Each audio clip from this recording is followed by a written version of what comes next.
মানুষ এক অত্যন্ত বিচিত্র প্রাণী।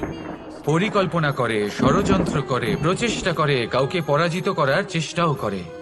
সাপকে একটা দড়ি মনে করে হাতে চেপে ধরার চেষ্টা করে, কিন্তু একটা কথা বুঝতেই পারে না, সময়ের এই সাপ এটা হাতে চেপে ধরাই যায় না।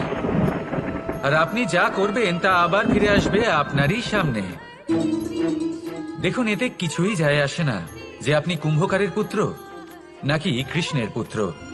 যদি আপনি অনুচিত কর্ম করেন তাহলে আপনার সাথেও অনুচিতই হবে, অশুভ কর্ম করলে আপনার সাথেও অশুভই হবে। কুরু বংশ অত্যন্ত মহান বংশ ছিল। এই কুরু বংশ কি হলো তার সাথে?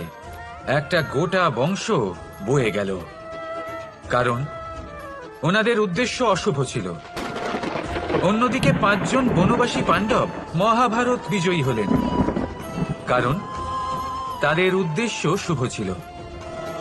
তাই মনে রাখবেন, শুভ অগ্নি প্রজ্বলিত করবেন, শুভ তাপ সঞ্চার হবে।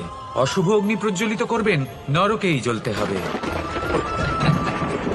তাহলে আসুন আর আমার সাথে ভালোবেসে বলুন, রাধা রাধা।